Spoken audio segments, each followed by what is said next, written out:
గ్రామ సర్పంచిని పెళ్లి చేసుకున్న కలెక్టర్ సీతాపురం. పేరుకు సీతమ్మవారి పురమైనా ఆ గ్రామం ప్రస్తుతం అంధకారంలో ఉంది. యువ సర్పంచి సూర్యచంద్రిక 24 పట్టుదలతో గ్రామాన్ని అభివృద్ధి చేయాలని ప్రయత్నించినా గత 3 సంవత్సరాలుగా పైనుండి ఒక్క రూపాయి నిధులు కూడా రాక ఆమె నిస్సత్తువకు లోనయింది. మురికి కాలువలు, పగిలిన రోడ్లు, పనికిరాని తాగునీటి వ్యవస్థ — ఇది సీతాపురం ప్రస్తుత పరిస్థితి. గ్రామంలోని ప్రజల నిరాశ సూర్యచంద్రికను మరింతగా కృంగదీసింది.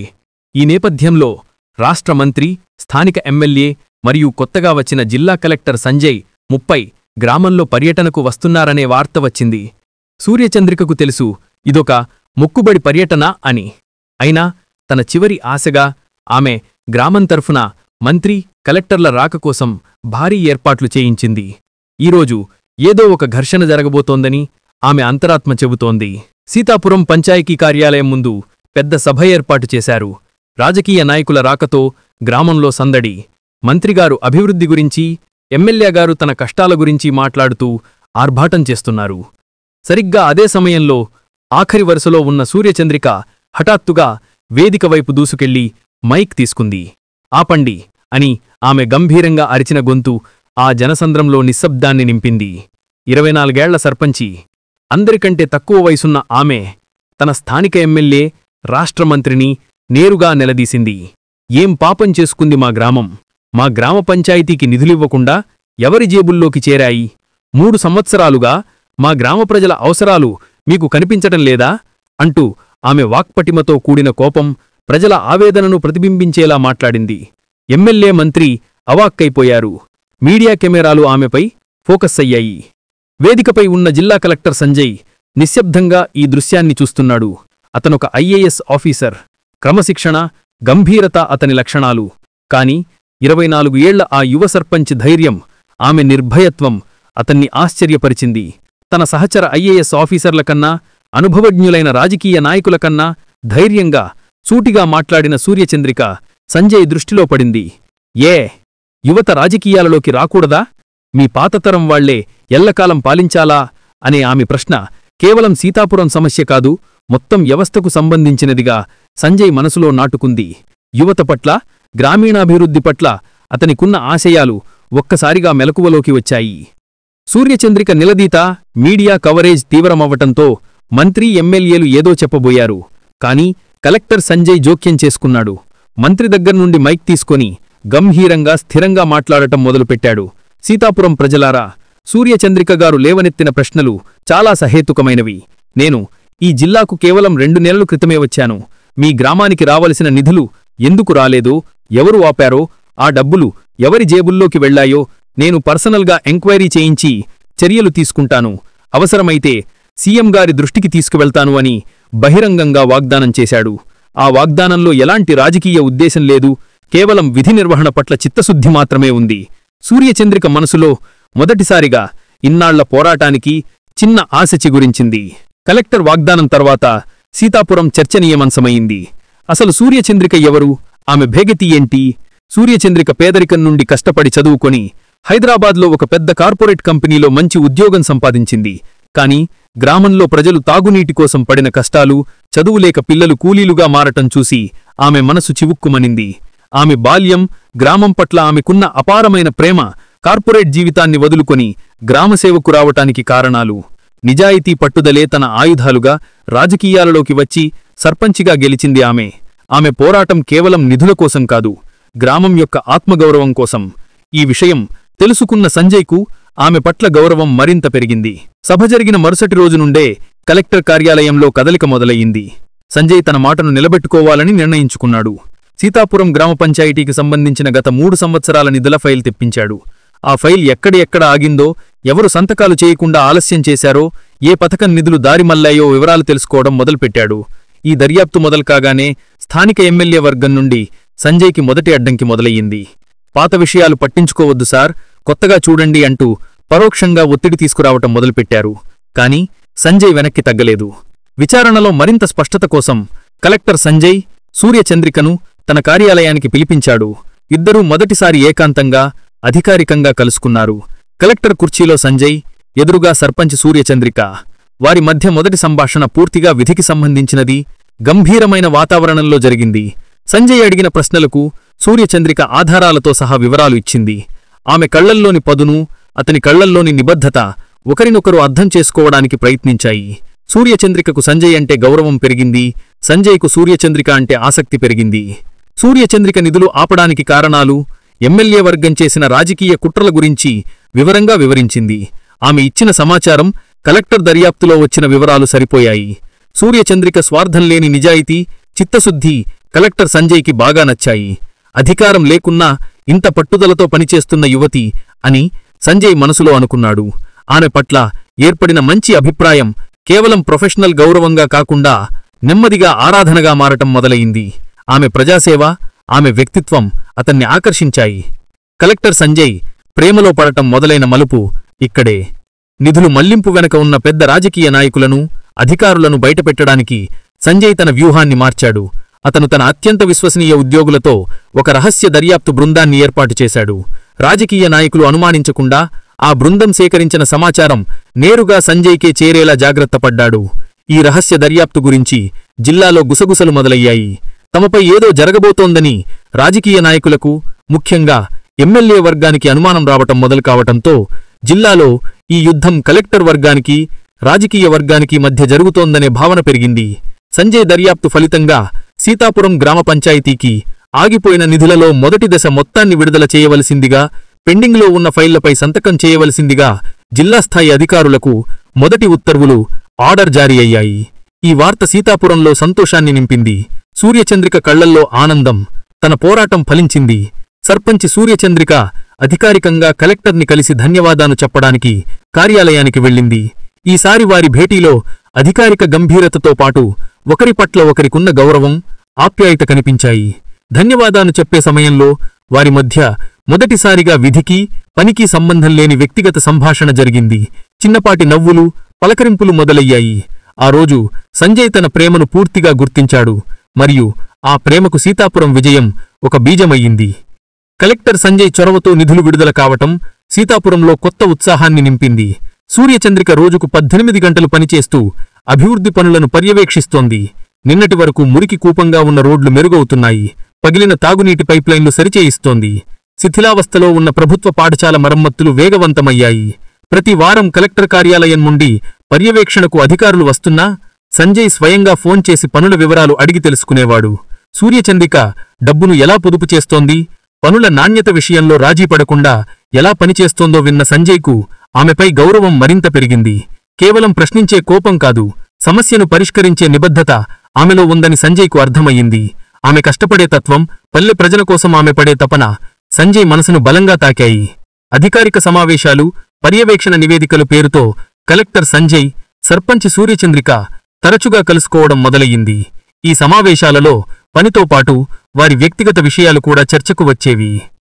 మీరు ఐఏఎస్ ఎలా అయ్యారు, మీకు గ్రామాలంటే ఎందుకంత ఆసక్తి అని సూర్యచంద్రిక అడిగితే సంజయ్ తన చిన్ననాటి ఆశయాలు, గ్రామీణ నేపథ్యం గురించి పంచుకునేవాడు.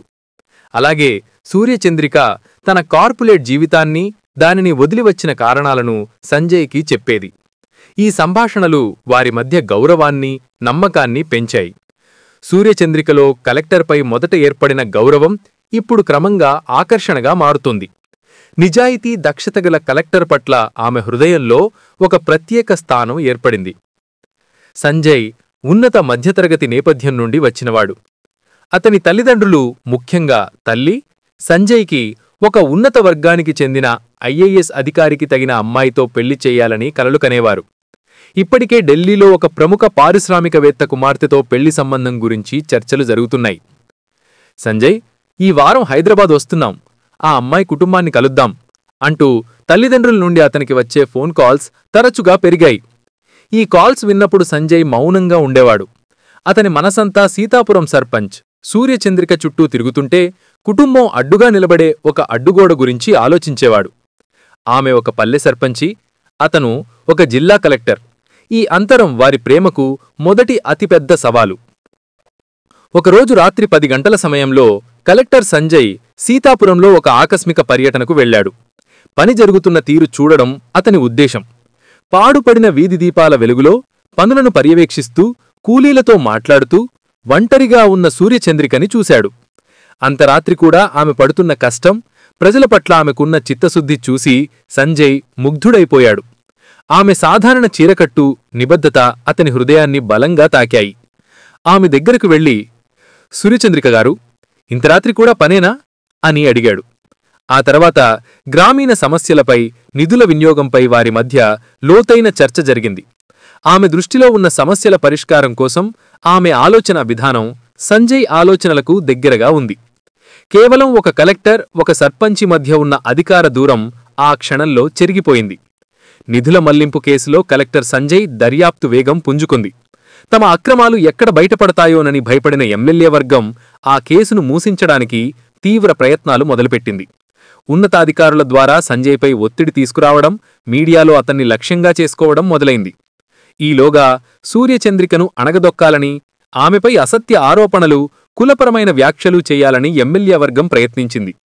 సర్పంచి డబ్బులు తిన్నది, అందుకే కలెక్టర్ ఆమెకు అండగా ఉంటున్నాడు అని గుసగుసలు పుట్టించారు. ఈ రాజకీయ బురద జల్లడం సూర్యచంద్రికను మానసికంగా బాధపెట్టింది. కాని ఆమె వెనుకడుగుడేయలేదు. రాజకీయ ఒత్తిడి తీవ్రమవడంతో ఒకరోజు సంజయ్ కొంచెం ఆందోళనగా ఉన్నాడు. ఈ పోరాటంలో తాను ఒంటరివాణ్ణి కాకూడదు అనుకున్నాడు. కలెక్టర్ ఆఫీసులో జరిగిన ఒక సమావేశం తర్వాత అతను సూర్యచంద్రికతో సూటిగా మాట్లాడాడు. సూర్యచంద్రిక గారు, ఈ నిజాయితీ పోరాటంలో నాపై చాలా ఒత్తిడి వస్తుంది. నేను ఈ కేసును ముందుకు తీసుకెళ్లాలంటే నాపై నమ్మకం ఉంచే ఒక మద్దతు అవసరం అని పరోక్షంగా అడిగాడు. సూర్యచంద్రిక కళ్లల్లోకి ధైర్యంగా చూసి, సార్, నేను నా గ్రామ నిధుల కోసం మిమ్మల్ని నిలదీశాను. కాని మీరు నాకోసం, మా గ్రామం కోసం నిజాయితీగా పోరాడుతున్నారు. మీ నిజాయితీకి నేను అండగా ఉంటాను. నా గ్రామంలో ఎవరైనా తప్పు చేస్తే ముందు నేనే ప్రశ్నిస్తాను. కాని మీరు చేస్తున్నది కరెక్ట్. ఈ పోరాటంలో నేను మీతోనే ఉంటాను అని మాటిచ్చింది. ఆమె ఇచ్చిన ఆ మానసిక మద్దతు సంజయ్కి మరింత బలమిచ్చింది. వారి బంధం ఒక కొత్త కోణంలోకి ప్రవేశించింది. ఒక సాయంత్రం జిల్లా పర్యటన ముగించుకుని సీతాపురం సమీపంలో ఉన్న ఒక కాఫీ షాప్లో సంజయ్, సూర్యచంద్రిక కలిశారు. పని గురించి మాట్లాడినా వారిద్దరి మనసులు ప్రేమవైపు మళ్లాయి. సంజయ్ ధైర్యం చేసి పరోక్షంగా తన మనసులో ఉన్న భావాలను చెప్పడానికి ప్రయత్నించాడు. మీరు మీ పని పట్ల ఇంత నిబద్ధతగా ఉండడం, మీలాంటి వ్యక్తి ఈ సమాజానికి చాలా అవసరం. నాకొక జీవితసాధి కావాలంటే మీలాంటి ఆశయాలు ఉన్నవారే కావాలి అంటూ పరోక్షంగా తన ప్రేమను నివేదించాడు. సూర్యచంద్రిక కొంచెం కంగావుపడింది. కలెక్టర్ నోటి నుండి ఇలాంటి మాట వింటుందని ఆమె ఊహించలేదు. ఆమెలో భావోద్వేగాలు ఉప్పొంగినా వెంటనే సమాధానం చెప్పలేకపోయింది. ఈ అంతస్తుల తేడా, వారి సామాజిక స్థానం ఆమెను భయపెట్టాయి. కాని ఆ భావాలను పూర్తిగా నిరాకరించలేక మౌనంగా ఉండిపోయింది. సంజయ్ ఆమె మౌనాన్ని అంగీకారంగా భావించి చిన్నగా నవ్వాడు. సూర్యచంద్రికకు 24 ఏళ్లు. గ్రామంలో ఆమె సర్పంచిగా బాగా పేరు సంపాదించింది. ఆమె తల్లిదండ్రులకు ఆమెకు పెళ్లి చేయాలనే ఆలోచన మొదలైంది. గ్రామంలో మంచి సంబంధాలు రావడం మొదలయ్యాయి.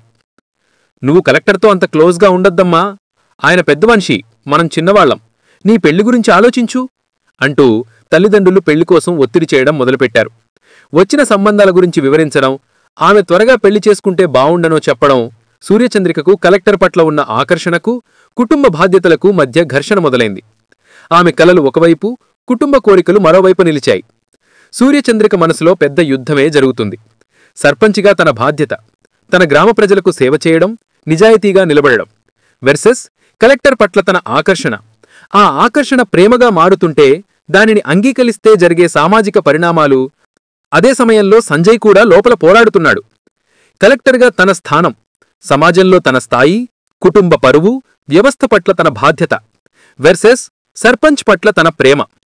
ఆమె స్వచ్ఛత, నిబద్ధత కోసం ఏ స్థాయికైనా దిగజారడానికి సిద్ధపడే ప్రేమ. తమ ప్రేమ వల్ల ఎవరి విధి నిర్వహణ దెబ్బతినకూడదని ఇద్దరూ తమలో తాము ఘర్షణ పడుతున్నారు. జిల్లాలో అకస్మాత్తుగా భారీ వర్షం కురిసింది. సీతాపురం చుట్టూ ఉన్న కాలువలు పొంగి గ్రామంలోని కొన్ని పాత ప్రాంతాలు ముంపుకు గురయ్యాయి. సమాచారం అందుకున్న కలెక్టర్ సంజయ్ వెంటనే తన సిబ్బందితో కలిసి సహాయానికి వచ్చాడు.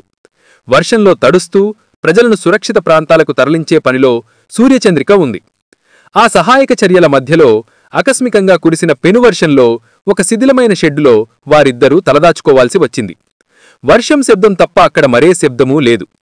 దగ్గరగా మౌనంగా ఉన్న ఆ క్షణంలో వారి హృదయాలు మాట్లాడుకున్నాయి. వారి కళ్లల్లో ఒకరి పట్ల ఒకరికి ఉన్న ప్రేమ, ఒకరి ఆశయాల పట్ల ఒకరికి ఉన్న గౌరవం స్పష్టంగా కనిపించాయి. ఆ మౌనం ఇంతకాలం దాచిన ప్రేమను అంగీకరిస్తున్నట్లు అనిపించింది. ఆ వర్షంలో తడిసిన క్షణం వారి ప్రేమను అధికారికంగా అంగీకరించే మలుపుగా మారింది. వర్షంలో జరిగిన ఆ మౌన సమావేశం తర్వాత సంజయ్ తన ప్రేమను దాచడం నిష్ఫలమని గ్రహించాడు. ఒకరోజు తన కార్యాలయంలో అధికారిక సమావేశం ముగిసిన తర్వాత సంజయ్ సూర్యచంద్రికతో మాట్లాడడానికి అడిగాడు. అతను కూర్చోకుండా నిలబడి ఆమె కళ్లల్లోకి సూటిగా చూసి గంభీరంగా, స్థిరంగా తన ప్రేమను వ్యక్తం చేశాడు. సూర్యచంద్రిక గారు, నేను కేవలం ఒక ఐఏఎస్ అధికారిగా మిమ్మల్ని చూడట్లేదు. మీలోని నిజాయితీ, మీ ధైర్యం, ప్రజల పట్ల మీ నిబద్ధత నన్ను ఆకర్షించాయి. నేను మిమ్మల్ని ఒక సర్పంచ్గా కాకుండా కేవలం నిన్ను ప్రేమిస్తున్నాను. నా జీవితంలోకి రావాల్సింది ఒక అధికారి భార్య కాదు, నా ఆశయాలకు, నా నిజాయితీకి తోడుగా నిలబడే శక్తివంతమైన స్త్రీ. మీరు నా తోడుగా ఉంటారా? సంజయ్ హృదయం నుండి వచ్చిన ఆ మాటలు సూర్యచంద్రికను కదిలించాయి. ఆమె కొద్దిసేపు ఆలోచించి తన కళ్ల నుండి రాలిన ఆనంద భాష్పాన్ని తుడుచుకుంటూ, మీ నిజాయితీ నన్ను ఆకర్షించింది సార్. నా గ్రామానికి న్యాయం చేసిన మీకు నేను ఎప్పుడూ అండగా ఉంటాను. నేను అంగీకరిస్తున్నాను అని మెల్లగా చెప్పింది. కలెక్టర్ ఆఫీసులో వారి ప్రేమ అధికారికంగా మొదలైంది. వారి ప్రేమ ప్రయాణం మొదలయింది. ప్రభుత్వ పనివేళల తర్వాత అధికారిక దుస్తులు, హోదాలు పక్కనపెట్టి సాయంత్రం వేళల్లో రహస్యంగా కలుసుకోవడం మొదలుపెట్టారు. ఒకరినొకరు సంజయ్, చంద్రిక అని పిలుచుకున్నారు. ఆ సమయంలో వారు కేవలం కలెక్టర్, సర్పంచ్ కాదు, ఇద్దరు ప్రేమికులు.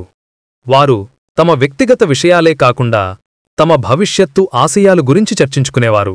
మనమిద్దరం కలిస్తే ఈ జిల్లాను ఆదర్శవంతంగా మార్చవచ్చు అని సంజయ్ అంటే, మీరు పెద్ద స్థానానికి వెళ్ళినా మీలోని ఈ సామాన్యుణ్ణి కోల్పోకూడదు అని చంద్రికి చెప్పేది. వారి ప్రేమ కేవలం అనురాగం కాదు, ప్రజాసేవ అనే గొప్ప ఆశయంతో ముడిపడింది. ప్రేమ ప్రయాణం సంతోషంగా సాగుతున్న సమయంలో వృత్తిపరమైన పోరాటం తారస్థాయికి చేరుకుంది. నిధులు మళ్లించిన కేసులో ఎమ్మెల్యే మరియు మంత్రికి వ్యతిరేకంగా పక్కా ఆధారాలతో కూడిన విచారణ నివేదికను సంజయ్ పూర్తిచేశాడు. ఎలాంటి ఒత్తిడికి లొంగకుండా ఆ నివేదికను ప్రభుత్వ ప్రధాన కార్యదర్శికి సి.ఎస్.కి పంపాడు. దీంతో రాజకీయ వర్గాలు భగ్గుమన్నాయి. తమపై చర్యలు తప్పవని గ్రహించిన ఎమ్మెల్యే వర్గం సంజయ్పై రాజకీయ కక్ష సాధింపులు మొదలుపెట్టింది. ప్రభుత్వంలో తమకున్న పలుకుబడిని ఉపయోగించి సంజయ్ని ఇబ్బందులకు గురిచేయడానికి ప్రయత్నాలు మొదలయ్యాయి. రాజకీయ నాయకులు తమ చివరి అస్త్రంగా కలెక్టర్ బదిలీ కోసం ప్రయత్నాలు ముమ్మరం చేశారు. ముఖ్యమంత్రి కార్యాలయంపై, సాధారణ పరిపాలన శాఖపై తీవ్ర ఒత్తిడి తీసుకురావడం జరిగింది. కొన్ని పత్రికలలో సంజయ్పై నిందలు వేస్తూ అతను అవినీతిపరుడైన సర్పంచ్తో చేతులు కలిపాడని రావడం మొదలైంది. సంజయ్ ధైర్యంగా ఈ పరిణామాలను ఎదుర్కొన్నాడు. నాపై వచ్చిన ఆరోపణలు అవాస్తవం, నేను న్యాయం కోసం మాత్రమే పోరాడుతున్నాను అని తన ఉన్నతాధికారులకు వివరణ ఇచ్చాడు. ఈ ఒత్తిడిలో సూర్యచంద్రిక అతనికి మరింత మానసిక బలాన్ని ఇచ్చింది. కలెక్టర్ సంజయ్పై రాజకీయ కక్ష సాధింపులు జరుగుతున్నాయని తెలుసుకున్న సూర్యచంద్రిక ఒక్కసారిగా ఉగ్రరూపం దాల్చింది. ఈ పోరాటం తన గ్రామానికి న్యాయం జరగడానికి, తన ప్రేమను నిలబెట్టుకోవడానికి అని ఆమె గ్రహించింది. ఆమె ధైర్యంగా మీడియా ముందుకు వచ్చింది. మా గ్రామానికి రావాల్సిన నిధులను అక్రమంగా మళ్లించినందుకే కలెక్టర్ సంజయ్పై ఈ కక్ష సాధింపు.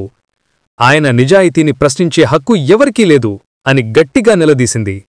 ఢిల్లీలోని ఉన్నతాధికారులకు, ముఖ్యమంత్రి కార్యాలయానికి ఆమె తన గ్రామం తరపున కలెక్టర్ నిజాయితీకి మద్దతుగా లేఖలు రాసింది. ఆమె ఈ పోరాటం కలెక్టర్కి అపారమైన బలాన్ని ఇచ్చింది. సంజయ్, సూర్యచంద్రిక రహస్య ప్రేమ, కలెక్టర్ బదిలీ వివాదం నేపథ్యంలో నెమ్మదిగా 2 కుటుంబాలకు తెలిసింది. సంజయ్ తల్లిదండ్రులు భగ్గుమన్నారు. నువ్వు ఒక ఐఏఎస్ అధికారివి, ఆమె ఒక పల్లె సర్పంచ్, ఆమెకు నీ స్థాయి ఏమైనా సరిపోతుందా? మా పరువు ఏం కావాలి అంటూ తీవ్రంగా అభ్యంతరం తెలిపారు. వారు తక్షణమే హైదరాబాదు వచ్చి సంజయ్ని మందలించారు. అదే సమయంలో సూర్యచంద్రిక తల్లిదండ్రులు కూడా భయపడ్డారు. కలెక్టరేమో ఉన్నత స్థానం, మనకు అంత స్థాయి లేదు. ఈ ప్రేమ వల్ల నీ సర్పంచి పదవి, నీ భవిష్యత్తు ప్రమాదంలో పడుతుంది అంటూ ఆమెను నిరాశపరిచారు. 2 కుటుంబాలు తమ ప్రేమకు అడ్డుగా నిలిచాయి. కుటుంబాల ఒత్తిడి, సామాజిక అంతరం సంజయ్ని కదిలించలేదు. తల్లిదండ్రులు ఎదురుగా నిలబడి, ఆ సర్పంచినే పెళ్లి చేసుకుంటే మేము నిన్ను వదులుకుంటాం అని హెచ్చరించారు. సంజయ్ ధైర్యంగా, స్థిరంగా తన నిర్ణయాన్ని తెలియజేశాడు. నన్ను ఒక మంచి ఐఏఎస్ అధికారిగా పెంచింది మీరే. మరిప్పుడు నేను నిజాయితీకి, ఆశయానికి తోడుగా నిలిచే ఒక అమ్మాయిని ప్రేమిస్తే ఎందుకు అభ్యంతరం? నా జీవిత భాగస్వామి నా ఆశయాలను గౌరవించే, నిజాయితీగా ఉన్న సూర్యచంద్రికే అవుతుంది. నేను నా నిర్ణయాన్ని మార్చుకోను. నా జీవితం నాదే. దయచేసి ఆమెను అంగీకరించండి అని చెప్పి తల్లిదండ్రులకు ఆశ్చర్యం కలిగించాడు. సంజయ్ బదిలీ ప్రయత్నాలు, సూర్యచంద్రిక పోరాటాన్ని గమనించిన ముఖ్యమంత్రి కార్యాలయం పరిస్థితిని సమీక్షించింది. సంజయ్ సమర్పించిన నివేదికలో స్పష్టమైన ఆధారాలు ఉండడంతో రాజకీయ నాయకులు చేసిన అక్రమాలు నిర్ధారణయ్యాయి. ప్రభుత్వం అనూహ్యంగా నిజాయితీకి పట్టం కట్టింది. నిధులు మళ్లించిన కేసులో ఎమ్మెల్యే మరియు మంత్రిపై చర్యలు తీసుకోవాలని ఆదేశాలు జారీ అయ్యాయి. సంజయ్ బదిలీ ప్రయత్నాలు ఆగిపోయాయి. సీతాపురం గ్రామానికి పూర్తి న్యాయం జరగడంతో పాటు ఆ ప్రాంతంలో నిజాయితీకి, ధైర్యానికి విజయం దక్కింది. నిజాయితీకి విజయం దక్కడం, సంజయ్ పట్టుదల, సూర్యచంద్రిక నిబద్ధత చూసిన రెండు కుటుంబాలు నెమ్మదిగా తమ మనసు మార్చుకున్నాయి. సంజయ్ తల్లిదండ్రులు సూర్యచంద్రిక సామాజిక సేవ, ఆమె నిజాయితీ పట్ల గౌరవం పెంచుకుని వారి ప్రేమను అంగీకరించారు. ఈ విజయం తర్వాత సంజయ్ని మెచ్చుకుంటూ ముఖ్యమంత్రి కార్యాలయం నుండి ప్రశంసపత్రం వచ్చింది. నిజాయితీగా పనిచేసే అధికారులకు ప్రభుత్వం అండగా ఉంటుందని ముఖ్యమంత్రి స్వయంగా ప్రకటించారు. వారి ప్రేమకు అడ్డంకులు తొలగిపోయాయి. వివాహానికి మార్గం సుగమమైంది. సూర్యచంద్రిక, సంజయ్ వివాహం అంగరంగ వైభవంగా జరిగింది. ఈ వివాహం కేవలం ఒక కలెక్టర్, సర్పంచ్ వివాహం కాదు, నిజాయితీకి, ఆశయానికి జరిగిన కలయికగా జిల్లా ప్రజలు భావించారు. వివాహం తరువాత వారిద్దరూ ఒకరికొకరు తోడుగా, బలంగా ఉంటూ తమ ప్రజాసేవను కొనసాగించారు. సూర్యచంద్రిక సర్పంచ్గా సీతాపురం అభివృద్ధిని కొనసాగించింది. సంజయ్ తన నిజాయితీ, దక్షతతో ఆ జిల్లాకే ఆదర్శంగా నిలిచాడు. భవిష్యత్తులో సంజయ్ ఉన్నతాధికారిగా ఉన్నత స్థానాలకు చేరుకున్నా వారిద్దరూ కలిసి గ్రామీణ ప్రాంతాల సమస్యలపై పనిచేయడం ఆపలేదు. ప్రేమ, ఆశయం, నిజాయితీ కలగలిసిన ఆ బంధం జిల్లా మొత్తానికి స్ఫూర్తిగా నిలిచింది.